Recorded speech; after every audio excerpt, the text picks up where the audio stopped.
ನಿಮ್ಮೆಲ್ಲರಿಗೂ ನಮ್ಮ ಕರ್ತನಾದ ಯೇಸು ಕ್ರಿಸ್ತನಿಂದ ಕೃಪೆಯು ತಂದೆಯಾದ ದೇವರಿಂದ ಶಾಂತಿಯೂ ಉಂಟಾಗಲಿ. ನಮ್ಮ ಧ್ಯಾನಕ್ಕಾಗಿ ಯೋಹಾನನು ಬರೆದ ಮೊದಲನೇ ಪತ್ರಿಕೆ 3ನೇ ಅಧ್ಯಾಯ 3ರಿಂದ 8 ವಚನಗಳನ್ನು ಓದುತ್ತೇನೆ. ಆತನ ಮೇಲೆ ನಿರೀಕ್ಷೆ ಇಟ್ಟಿರುವ ಪ್ರತಿಯೊಬ್ಬನೂ ಕ್ರಿಸ್ತನು ಶುದ್ಧನಾಗಿರುವಂತೆಯೇ ತನ್ನನ್ನು ಶುದ್ಧ ಮಾಡಿಕೊಳ್ಳುತ್ತಾನೆ. ಪಾಪ ಮಾಡುವ ಪ್ರತಿಯೊಬ್ಬನೂ ಅಧರ್ಮವನ್ನು ಮಾಡುವವನಾಗಿದ್ದಾನೆ. ಪಾಪವು ಅಧರ್ಮವೇ. ಪಾಪಗಳನ್ನು ಹೋಗಲಾಡಿಸುವುದಕ್ಕಾಗಿ ಕ್ರಿಸ್ತನು ಪ್ರತ್ಯಕ್ಷನಾದನೆಂಬುದು ನಮಗೆ ಗೊತ್ತಾಗಿದೆ. ಆತನಲ್ಲಿ ಪಾಪವಿಲ್ಲ. ಆತನಲ್ಲಿ ನೆಲೆಗೊಂಡಿರುವವನು ಪಾಪ ಮಾಡನು. ಪಾಪ ಮಾಡುವವನು ಆತನನ್ನು ಕಂಡವನೂ ಅಲ್ಲ, ತಿಳಿದವನೂ ಅಲ್ಲ. ಪ್ರಿಯರಾದ ಮಕ್ಕಳೇ, ನಿಮ್ಮನ್ನು ಸನ್ಮಾರ್ಗದಿಂದ ತಪ್ಪಿಸುವುದಕ್ಕೆ ಯಾರಿಗೂ ಅವಕಾಶ ಕೊಡಬೇಡಿರಿ.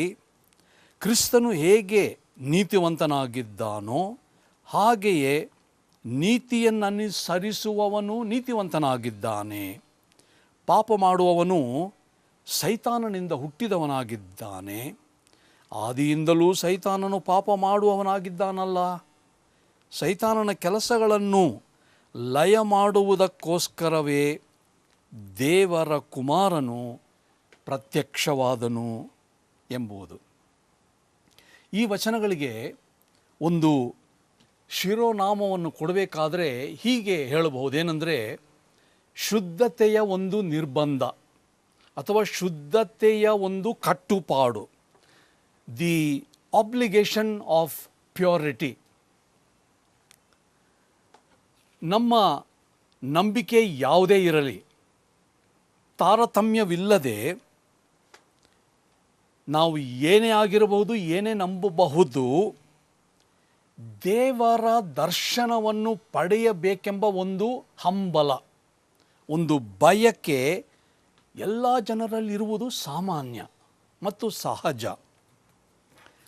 ಕ್ರೈಸ್ತ ವಿಶ್ವಾಸಿಗಳಾದ ನಾವು ದೇವರನ್ನು ನೋಡ್ತೇವೆ ಎಂಬ ನಂಬಿಕೆ, ನಿರೀಕ್ಷೆ, ಒಂದು ಉದ್ದೇಶ ಇದೆ ನಮಗೆ.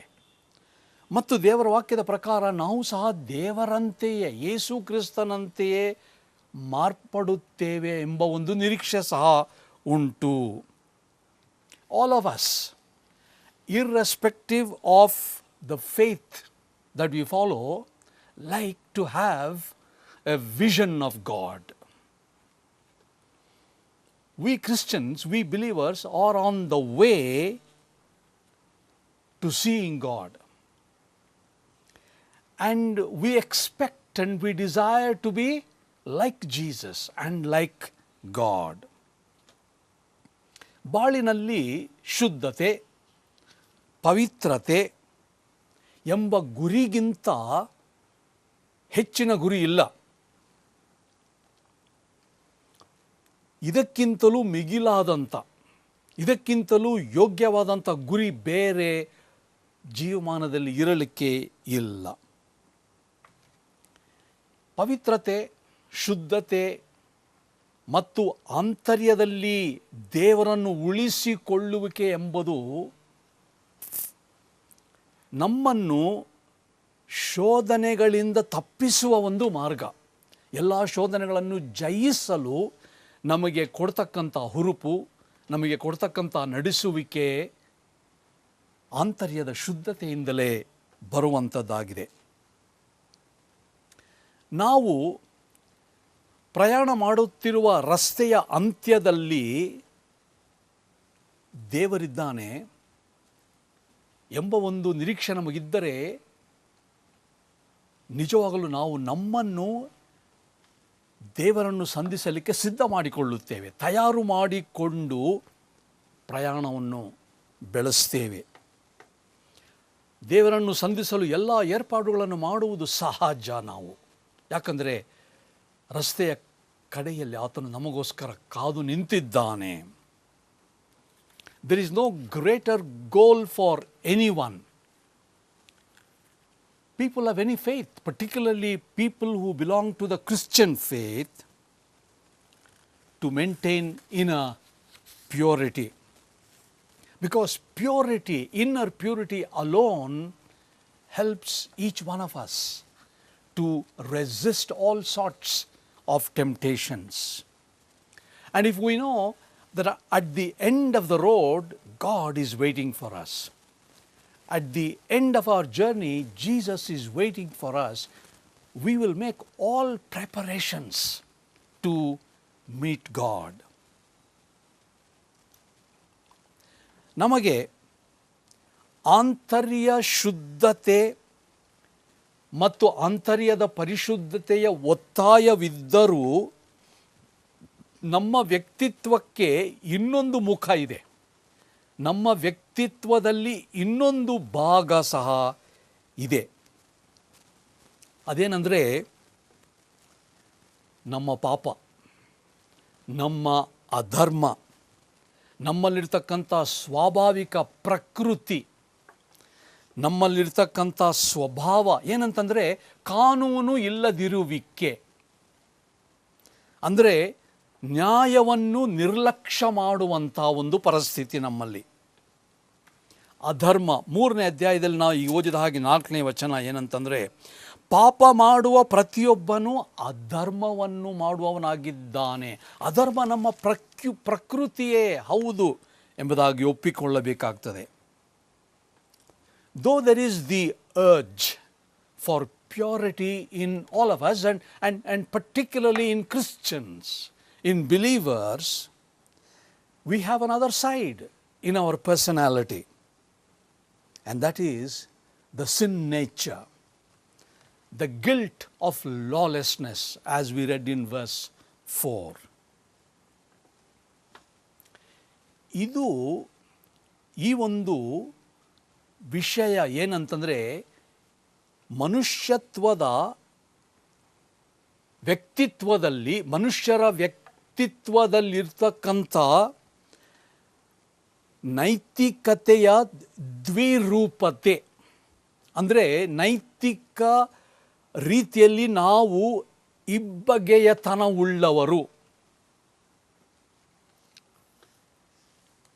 ಯೋಹಾನನು ಈ ಪತ್ರಿಕೆಯಲ್ಲಿ ವಿಶೇಷವಾಗಿ ಈ ಒಂದು ದ್ವಿರೂಪತೆ, ಇಬ್ಬಗೆಯತನ, ನೈತಿಕ ರೂಪದಲ್ಲಿ ಮನುಷ್ಯರಿಗೆ ಇರುವ ವ್ಯಕ್ತಿತ್ವವನ್ನು ಆತನು ಪರಿಶೋಧಿಸುತ್ತಿರುವ ಮತ್ತು ದೇವರ ಮಕ್ಕಳ ಬಗ್ಗೆಯ ಪ್ರಸ್ತಾಪಿಸಿ, ದೇವರ ಮಕ್ಕಳು ಯಾರು, ಬೆಳಕಿನವರು ಯಾರು ಎಂಬುದನ್ನು ಪ್ರಸ್ತಾಪಿಸಿ ಪಾಪ, ಅಧರ್ಮ, ನ್ಯಾಯವನ್ನು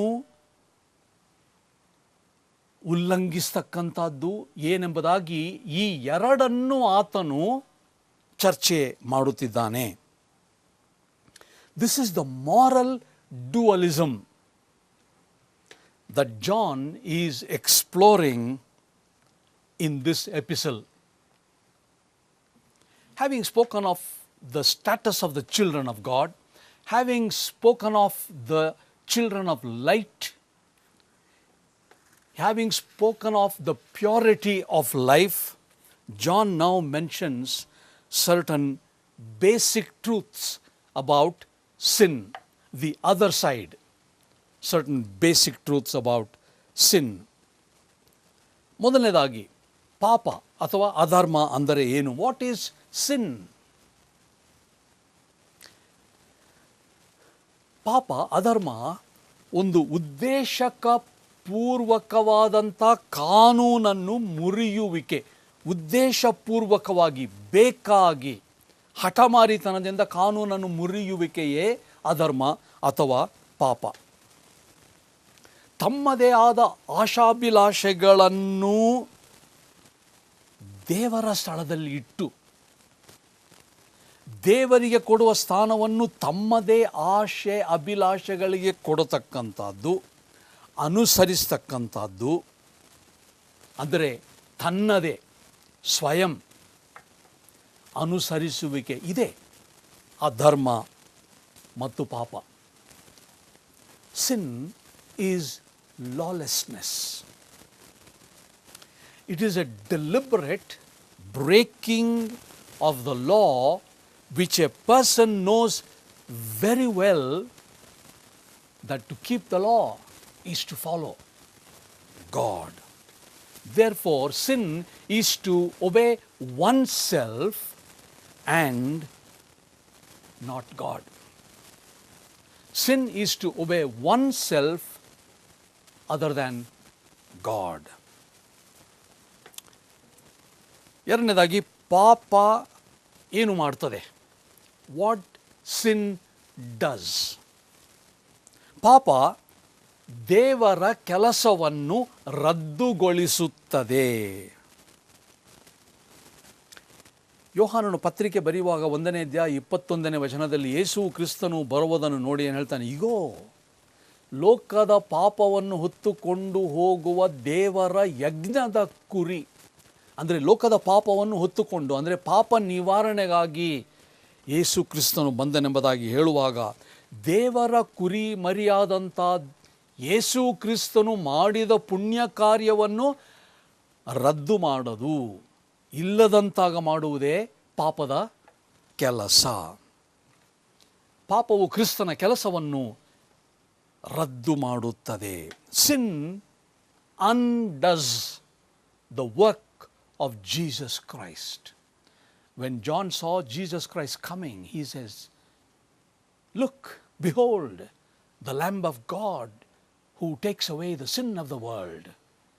And what Jesus has done, sin and lawlessness, annuls, undoes. ಪಾಪ ಏಕೆ? ಪಾಪ ಏಕೆ? Why sin is? ಮೂರನೇದು, ಕ್ರಿಸ್ತನಲ್ಲಿ ನೆಲೆಗೊಳ್ಳದೇ ಇರುವುದರಿಂದ ಪಾಪದ ಉತ್ಪತ್ತಿ ಆಗ್ತದೆ. ಕ್ರಿಸ್ತನಲ್ಲಿ, ದೇವರಲ್ಲಿ ನೆಲೆಗೊಳ್ಳದೇ ಇರುವವರು ಪಾಪವನ್ನು ಉತ್ಪತ್ತಿ ಮಾಡುವಂಥದ್ದು. ಕ್ರಿಸ್ತನೊಂದಿಗೆ ನಾವು ನಡೆಯುತ್ತಿದ್ದರೆ, ಕ್ರಿಸ್ತನೊಂದಿಗೆ ನಮಗೆ ಸತತ ಸಂಪರ್ಕವಿದ್ದರೆ, ಕ್ರಿಸ್ತನ ಸಂಬಂಧತೆಯಲ್ಲಿದ್ದರೆ ನಾವು ಪಾಪ ಮಾಡತಕ್ಕಂಥ ಅಗತ್ಯತೆ ಇಲ್ಲ. ಕ್ರಿಸ್ತನನ್ನು ನಾವು ಮರೆತಾಗ, ಕ್ರಿಸ್ತನಿಗೆ ನಾವು ನಮ್ಮ ಬೆನ್ನನ್ನು ಹಾಕಿದಾಗ ಪಾಪ ಪ್ರಾರಂಭ. ಪಾಪ ಯಾಕೆ ಅಂತಂದರೆ, ಯೇಸು ಕ್ರಿಸ್ತನನ್ನು ಮರೆತಾಗ, ಆತನೊಂದಿಗೆ ನಾವು ನಡೆಯದೇ ಇರುವಾಗ. Sin comes from failure to abide in Christ. So long as we walk with Him, so long as we are in fellowship with Him, we don't sin. When we forget Christ, when we deviate from His steps, we sin. ನಾಲ್ಕನೇದಾಗಿ, ಪಾಪ ಎಲ್ಲಿಂದ ಬರುವುದು? Where does sin come from? ಪಾಪ ಎಲ್ಲಿಂದ ಬರುವುದು?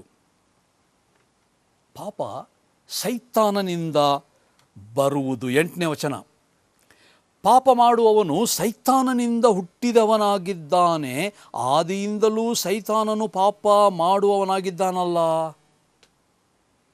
ಪಾಪ ಎಲ್ಲಿಂದ ಬರ್ತದೆ? ಸೈತಾನನಿಂದ ಬರ್ತದೆ.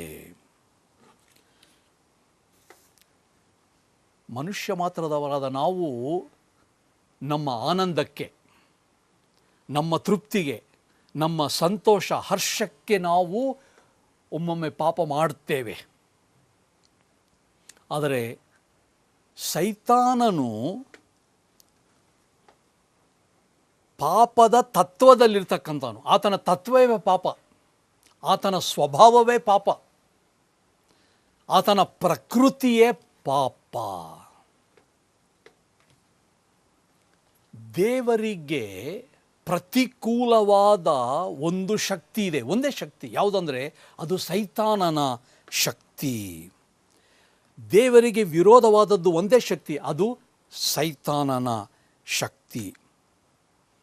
ಅಂದರೆ ಅರ್ಥ ಏನು? ನಾವು ಪಾಪ ಮಾಡುವವರಾದರೆ ಸೈತಾನನಿಗೆ ನಾವು ವಿಧೇಯರಾಗಿದ್ದೇವೆ.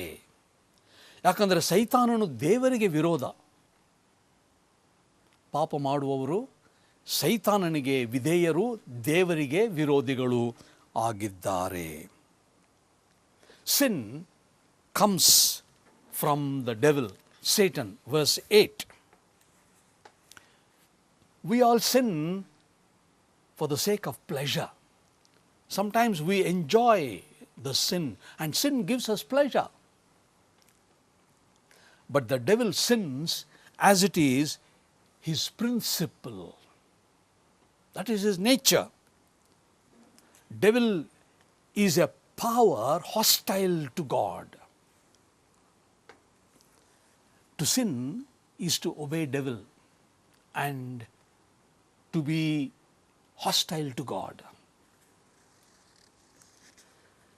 To sin is to obey devil's power instead of God's power. ಈಗ ಪ್ರಶ್ನೆ ಏನಂತಂದರೆ, ಪಾಪವನ್ನು ಹೇಗೆ ಜಯಿಸುವುದು? How is sin conquered? Is an important question in this context. ಯೇಸು ಕ್ರಿಸ್ತನು ಸೈತಾನನ ಕೆಲಸಗಳನ್ನು ಲಯ ಮಾಡಲಿಕ್ಕೆ, ಸೈತಾನನ ಕೆಲಸಗಳನ್ನು ನಾಶ ಮಾಡಲಿಕ್ಕೆ ಬಂದನೆಂಬುದಾಗಿ ಯೋಹಾನನು ಹೇಳ್ತಾನೆ 8ನೇ ಅಧ್ಯಾಯದ ಕಡೆ ಭಾಗದಲ್ಲಿ. ಸೈತಾನನ ಕೆಲಸಗಳನ್ನು ಲಯ ಮಾಡುವುದಕ್ಕೋಸ್ಕರವೇ ದೇವಕುಮಾರನು ಪ್ರತ್ಯಕ್ಷನಾದನು. ಯೇಸು ಕ್ರಿಸ್ತನು ಬಂದದ್ದು ಸೈತಾನನ ಎಲ್ಲ ಕೆಲಸಗಳನ್ನು ಲಯ ಮಾಡಲಿಕ್ಕೆ, ರದ್ದು ಮಾಡಲಿಕ್ಕೆ. ದುಷ್ಟಶಕ್ತಿಗಳನ್ನು ಹೇಗೆ ಯೇಸು ಕ್ರಿಸ್ತನು ಗೆದ್ದಿದ್ದಾನೆ, ದುಷ್ಟಶಕ್ತಿಗಳ ಮೇಲೆ ಆತನಿಗೆ ಹೇಗೆ ಜಯ ಸಿಕ್ಕಿದೆ ಎಂಬುದಾಗಿ ಹೊಸ ಒಡಂಬಡಿಕೆಯಲ್ಲಿ ಪ್ರತ್ಯೇಕವಾಗಿ ಮತ್ತಾಯನ ಬರೆದ ಸುವಾರ್ತೆ 12ನೇ ಅಧ್ಯಾಯ 25-29 ವಚನಗಳಲ್ಲಿ ವಿವರಿಸಲ್ಪಟ್ಟಿದೆ. ಹೇಗೆ ಯೇಸು ಕ್ರಿಸ್ತನು ಸೈತಾನನ ಎಲ್ಲ ದುಷ್ಟ ಕೃತ್ಯಗಳನ್ನು ಲಯ ಮಾಡಲಿಕ್ಕೆ ಬಂದ ಎಂಬುದಾಗಿ. ವಿಜಯಶಾಲಿಯಾದಂಥ ಯೇಸು ಪ್ರಭು ದುಷ್ಟಶಕ್ತಿಗಳನ್ನು ಮುರಿದು ನಾಶ ಮಾಡಿರುವ ಕಾರಣ ಆತನ ಸಹಾಯದಿಂದ ನೀವು ಮತ್ತು ನಾನು ಸಹ ಈ ಎಲ್ಲ ಸೈತಾನನ ದುಷ್ಟಶಕ್ತಿಗಳನ್ನು ಜಯಿಸಲಿಕ್ಕೆ ಸಾಧ್ಯತೆ ಉಂಟು. Jesus Christ destroyed, annulled all the works of the devil and the evil one. The New Testament, particularly in the Gospels, Matthew's Gospel, 12th chapter, 25-29, in these verses, Matthew explains as to how Jesus has destroyed all the works of the evil one, of the devil. Jesus, by his victory, broke and eliminated, destroyed the power of evil. So whoever obeys Jesus Christ, whoever follows Jesus Christ will be able to break and destroy the powers of evil one. The victory that was the Lord Jesus Christ's could be the same victory for you and me, provided we obey the Lord Jesus Christ. ನಮ್ಮಲ್ಲಿ ಸೋಲಿನ ಬಾಳಿದ್ದರೆ, ಒಂದು ವೇಳೆ ನಾವು ಪಾಪಕ್ಕೆ ಗುಲಾಮರಾಗಿದ್ದರೆ ಏನು ಅರ್ಥ? ಈಗ ಓದಿದ ಈ ವಾಕ್ಯಗಳಿಂದ, ಧ್ಯಾನ ಮಾಡಿದ ಪರಿಸರದಿಂದ ಒಂದು ವೇಳೆ ನಮ್ಮಲ್ಲಿ ಸೋಲು ಅಪಜಯ ಇದ್ದರೆ ನಾವು ಯೇಸು ಕ್ರಿಸ್ತನಿಗೆ ವಿಧೇಯರಾಗಿಲ್ಲ, ಬದಲಾಗಿ ಸೈತಾನನ ಹೆಜ್ಜೆ ಜಾಡಿನಲ್ಲಿ ಹೋಗ್ತಾ ಇದ್ದೇವೆ, ಸೈತಾನನನ್ನು ಹಿಂಬಾಲಿಸ್ತಾ ಇದ್ದೇವೆ. ಆದ ಕಾರಣ ನಮಗೆ ಜಯ ಇಲ್ಲ, ಸೋಲಿನ ಜೀವನ ಆಗಿದೆ. ಯೇಸುವಿನ ಮೂಲಕ ಜಯ ಸಿಕ್ಕುವುದು ನಮಗೆ ಖಂಡಿತ. ಯಾಕಂದರೆ ಆತನೊಬ್ಬನೇ ಸೈತಾನನ ಎಲ್ಲ ದುಷ್ಟ ಶಕ್ತಿಗಳನ್ನು ಲಯ ಮಾಡಿ ರದ್ದು ಮಾಡಿದವನು. ಆದ್ದರಿಂದ ಈ ವಾಕ್ಯಗಳನ್ನು ಕೇಳುವ ನೀವು ನಿಮ್ಮ ಜೀವಮಾನದಲ್ಲಿ ಇಂಥ ಒಂದು ನಿಜವಾದಂಥ ಜಯಶಾಲಿಯಾದ ಜೀವನ ಇಲ್ಲ ಎಂಬುದಾಗಿ ಹೇಳಿದರೆ, ನೀವು ಯೇಸು ಕ್ರಿಸ್ತನ ಬಳಿಗೆ ಬಂದರೆ ವಿಜಯಶಾಲಿಯಾದ ಯೇಸು ಕ್ರಿಸ್ತನು ನಿಮಗೂ ನನಗೂ ಜಯ, ನಿಮಗೂ ನನಗೂ ಆತನನ್ನು ಹಿಂಬಾಲಿಸುವ ಶಕ್ತಿಯನ್ನು ಕೊಡಲು ಆತನು ಸಿದ್ಧನಾಗಿದ್ದಾನೆ. ಮತ್ತು ಹೇಗೆ ನಾನು ಬರ್ತಕ್ಕಂಥದ್ದು, ನಾನು ಏನು ಮಾಡಬೇಕು? ನಿಜವಾಗಲೂ ನಮ್ಮ ಜೀವಮಾನದಲ್ಲಿ ನಾವು ಏನೂ ಮಾಡಲಿಕ್ಕೆ ಅಗತ್ಯವಿಲ್ಲ. ನಾವು ಹೇಗೆ ಆತನ ಬಳಿಗೆ ಬರತಕ್ಕದ್ದಂದು ಹೇಳಿದರೆ, ನಾವು ಇದ್ದ ಹಾಗೆಯೇ ಬರಬೇಕು.